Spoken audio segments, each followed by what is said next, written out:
창세기 18장 1절에서 3절까지 개역개정으로 함께 읽으시겠습니다. 여호와께서 마므레의 상수리나무 들이 있는 곳에서 아브라함에게 나타나시니라. 날이 뜨거울 때에 그가 장막문에 앉아 있다가 눈을 들어본즉 사람 셋이 맞은편에 서 있는지라. 그가 그들을 보자 곧 장막문에서 달려나가 영접하며 몸을 땅에 굽혀 이르되 내 주여 내가 주께 은혜를 입었사오면 원하건대 종을 떠나 지나가지 마시옵고. 아멘. 우리가 지난번에 17장에서 아브라함 99세에 여호와께서 나타나신 이야기를 나누었습니다. 아브라함의 이름을 아브라함으로 바꾸어 주시고 언약을 갱신하여 주셨습니다. 그리고 얼마 지나지 않아 99세의 아브라함에게 두 번째로 여호와께서 찾아와 주시는 사건이 오늘 18장의 내용입니다. 너가 100세에 상속자를 얻으리라는 약속을 받은 99세의 아브라함의 장막은 마므레 상수리나무 숲 가까이였습니다. 중동 지역의 정오는 매우 뜨거워서 한낮에는 인적이 끊깁니다. 이 지역은 이른 오전이나 일몰 시간 이후에 길을 떠나거나 움직입니다. 열대지방의 한낮은 너무 뜨겁기 때문에 사람이 밖에 돌아다니면 위험하죠. 그런데 아브라함이 날이 너무 더워 장막문에 나와 앉아 있다가 우연히 마므레 땅 상수리나무 숲풀에 사람 셋이 서 있는 것을 발견한 것입니다. 이 시각에 낯선 나그네가 그 장소에 있다는 것은 예사로운 일이 아니었습니다. 그래서 아브라함이 그들을 보자마자 쏜살같이 달려나가 그 세 사람을 영접하며 몸을 땅에 굽혀 절합니다. 도대체 아브라함은 그들이 누구인지 알고 나그네에게 절까지 하는 것일까요? 그것은 이전에도 하나님께서 아브라함에게 여러 번 만나주시고 나타나 주셨기 때문에 아브라함은 천국의 존재들을 알아볼 수 있는 영적인 감각이 생겨난 것입니다.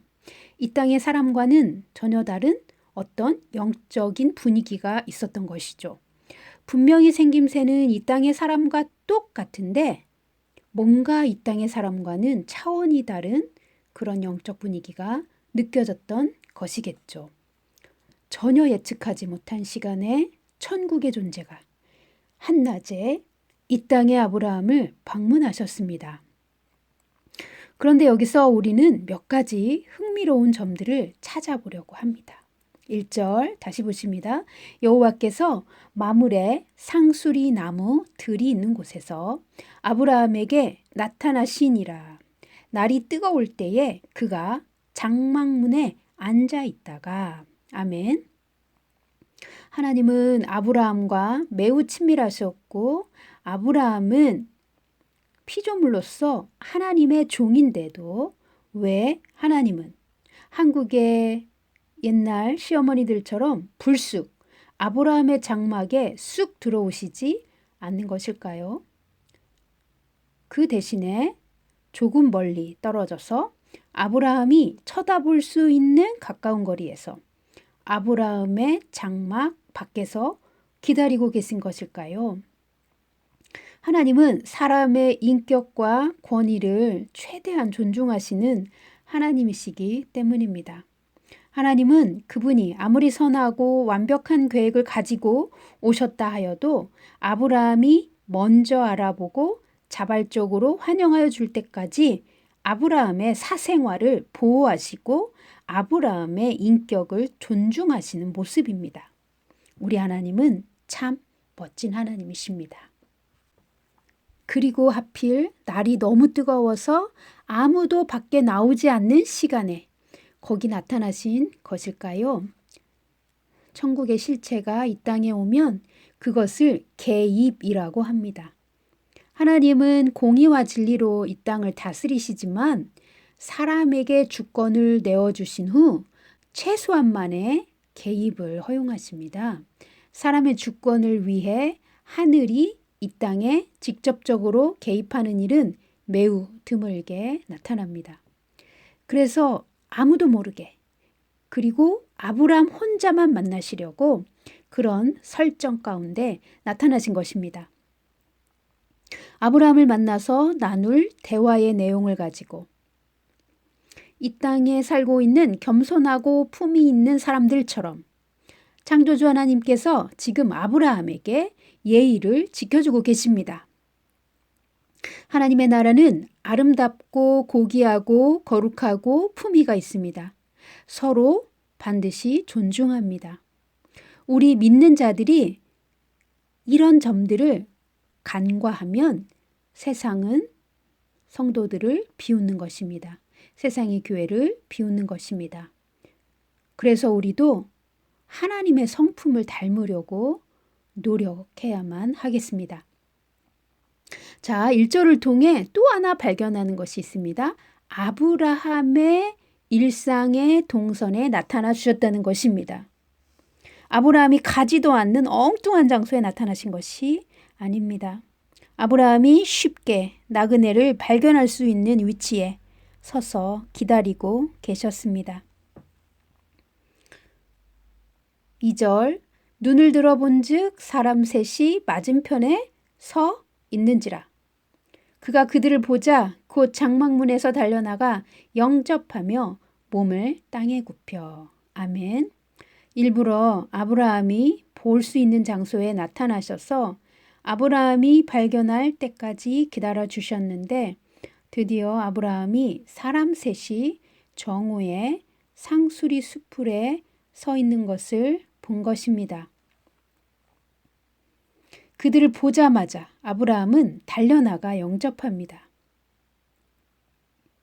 그리고 몸을 땅에 굽혀 절하며 인사합니다. 3절 이르되 내 주여 내가 주께 은혜를 입었사오면 원하건대 종을 떠나 지나가지 마시옵고. 아멘. 낯선 사람 3명을 보고 아브라함은 땅에 굽혀 절하며 내 주여라고 부릅니다. 여호와께서 아브라함에게 친히 방문해 주신 것을 아브라함은 순식간에 알아챈 것입니다. 그리고 간청합니다. 내 주여, 내가 주께 은혜를 입었사오면, 즉 나의 주님, 제가 주님께 은총을 입기 원합니다. 은혜를 베풀어 주십시오. 이런 뜻이겠죠. 제발 종을 지나쳐 떠나가지 마십시오. 아멘.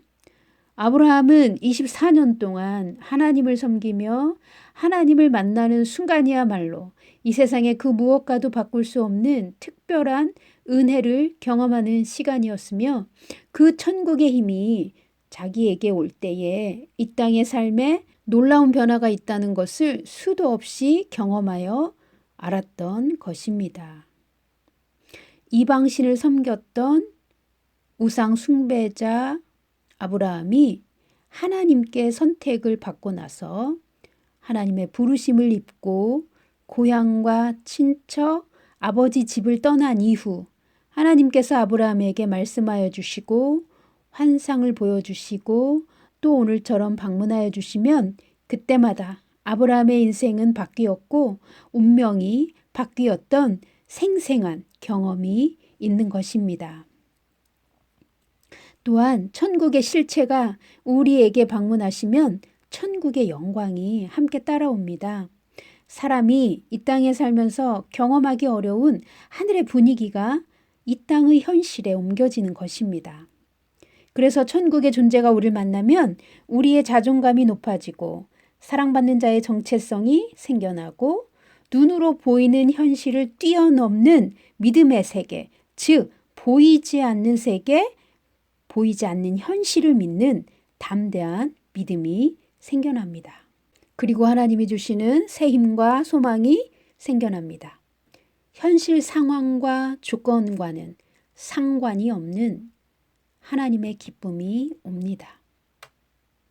이 세상 현실은 결코 줄 수 없는 하나님 나라의 것들이 하나님을 만난 사람에게 오는 것입니다. 그렇게 되면 현실의 문제나 사람이면 누구나 가지고 있는 인간 본성의 약점들을 뛰어넘는 하나님의 능력을 받고 자신의 부르심을 향하여 전진할 수 있는 것이죠. 하나님은 어떤 방법으로든 우리와 만나기 원하십니다. 그리고 관계를 가지고 싶어 하십니다. 하나님이 하늘에서 정한 각자의 삶의 축복들을 우리에게 풀어주시기를 기뻐하십니다. 그런데 우리가 하나님을 매일 부지런히 찾아야만 만날 수 있습니다. 우리가 먼저 하나님을 찾고 간청해야 그분은 우리에게 오십니다. 우리의 자율의지와 자원하는 마음을 중요하게 생각하시기 때문입니다. 전능자라고 해서 피조물을 노예처럼 맘대로 주무르기 싫어하시는 하나님이십니다. 강제적으로 밀고 들어와 이것이 선하니까 넌 꼭 이걸 받아라. 그렇게 강요하시지 않습니다. 아브라함을 위한 선물을 가지고 오셨지만 아브라함에게 놀라운 축복을 가지고 오셨지만 아브라함이 하나님을 기꺼이 자원하여 영접하고 기쁨으로 간청해 주기를 하나님은 원하셨습니다. 하나님은 이 땅에 아무 때나 자주 오셔서 개입하시는 분이 아니십니다. 맨 처음 아담에게 건네주셨기 때문에 사람에게 권한이 있습니다.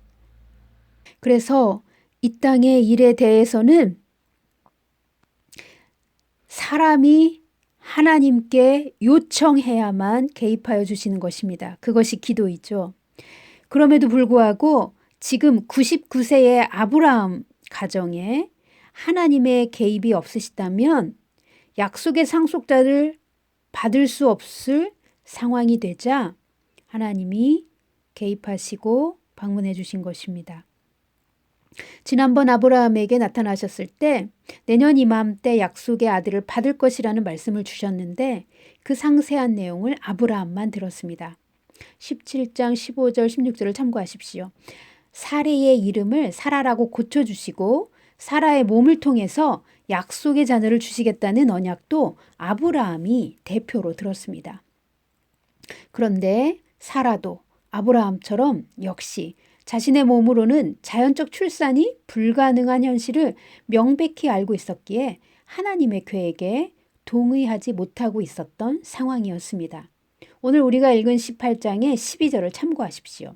그런데 만약 기적을 받을 사람이 하나님의 뜻과 계획에 동의하지 않고 하나님을 믿지 못하면 하나님은 기적을 행하실 수 없으십니다. 반드시 이 땅의 사람이 하나님의 뜻에 아멘하여 동의해야만 하나님께서 개입하시고 기적을 베풀어 주십니다. 하나님은 질서의 하나님이십니다. 하나님은 절대로 자신이 전능하시다 하여 그리고 완벽하시다 하여 혼자 일방통행으로 밀고 나가지 않으십니다. 그래서 사라도 아브라함처럼 주님의 개입을 받고 기적을 바라보게 하시려고 오늘 아브라함의 장막 곁에 나타나 주신 것입니다. 물론 우리가 아는 것처럼 이어지는 19장의 내용을 보면 단순히 이 일뿐만 아니라 소돔과 고모라의 심판 때문에 아브라함을 위하여 롯의 일로 친히 방문하신 것이지만 아브라함과 사라가 각자 하나님께 들어야 할 중요한 예언의 말씀이 있었던 것입니다. 그 당시 문화에 아마도 여성은 손님 앞에 직접 나타나지 않았던 모양입니다. 사라는 장막 뒤에서 음식을 만들고 대접하는 일에 바빴지만 하나님께서 사라가 어디에 있는지도 아시지만 사라가 들을 수 있는 거리에서 사라가 어디 있느냐고 물으십니다. 즉 사라가 자신의 귀로 하나님의 음성을 직접 들을 수 있도록 말씀하여 주십니다. 이날부터 이 노 부부는 믿기지 않는 하나님의 약속의 성취에 대해 매일 꿈을 꾸었을 것입니다. 인간의 생각으로는 도저히 믿기지 않지만 그리고 너무 오래되어서 마음 저편에 이미 포기한 것들이지만 주님이 친히 방문하여 주셔서 말씀하시면 우리는 불가능을 믿게 됩니다. 하나님 그분은 자신의 입에서 나오는 말씀을 변개하시거나 그 말씀이 실현되지 못해서 불발탄이 된 적이 단 한 번도 없으신 믿음의 창조자이시기 때문입니다. 하나님은 회전하는 그림자조차 없으신, 절대로 변덕이 없으신, 그리고 실수가 없으신 완전한 하나님이십니다. 하나님은 빛이 있으라 말씀하시면 빛이 창조되었습니다. 하나님의 입에서 나오는 말씀은 반드시 성취됩니다. 그런 믿음의 하나님께 직접 들은 말씀을 사람은 반드시 기억합니다. 사람의 생각을 초월하는 하나님의 세계의 기적이 사람의 생각 안에 심겨집니다. 그래서 하나님의 음성을 듣고 하나님을 만나고 하는 매일의 경건한 삶과 주님과의 교제를 통하여 하나님은 우리를 하늘의 속성으로 변화시켜 주시는 것입니다. 우리가 사는 이 현실은 가짜입니다. 가짜 왕, 악한 사탄이 사람을 노예화시키고 폭력으로 왕노릇하며 지배하고 있습니다. 이 세상 악한 신의 메시지는 하나님이 우리를 사랑하시지 않으며 하나님이 도대체 누구이신지도 믿지 못하게 하고 진리와는 항상 정반대의 거짓말을 사람들에게 세뇌시키는 메시지입니다. 그러니 믿는 자들이 하나님의 말씀을 듣고 믿고 행하려면 이 세상의 메시지보다 얼마나 더 많이 하나님의 메시지를 들어야 흔들리지 않겠습니까? 우리가 비록 이 세상 현실에 몸담고 있어도 하나님께 귀를 기울이면 그분은 우리를 향한 하나님의 마음과 뜻을 말씀하여 주시는 하나님이십니다. 우리와 적극적으로 우리 인생에 관하여 상담하여 주고 싶어 하시는 아버지이십니다. 하나님만이 우리를 창조하실 때부터 우리가 누구인지를 제대로 아셨으며 우리가 가야 할 길도 완전하게 알고 계십니다. 그분은 중요한 목적을 가지고 우리 한 사람 한 사람을 어머니 태에서 조성하시고 이 땅에 보내셨기 때문입니다. 하나님만이 우리를 향한 완벽한 계획을 가지고 계시며 알고 계십니다. 성도 여러분, 우리의 창조자 아버지 하나님을 부지런히 찾으십시오. 그분은 우리가 잘 되기를 원하십니다. 그리고 이 세상 마귀가 알 수 없는 방법으로 우리를 돕고 싶어 하십니다. 우리를 만나주고 싶어 하십니다. 우리가 주님께 듣는 계시의 말씀은 사실 마귀는 듣지 못합니다. 다만 그 마귀가 눈치채는 방법은 우리가 사람들과 나누는 대화를 통해서 그리고 우리가 오고 가는 삶의 동선을 파악하여 예측하고 있는 것입니다. 우리가 마귀를 두려워하지 않고 하나님께 가까이 나아가면 마귀의 방법과는 비교가 안 되는 마귀가 알 수 없는 하나님의 더 높은 차원의 전략으로 우리를 인도하여 주십니다. 하나님은 우리를 만나 주시고 친히 말씀하여 주기를 기뻐하십니다. 하나님은 우리를 진실로 사랑하시기 때문입니다.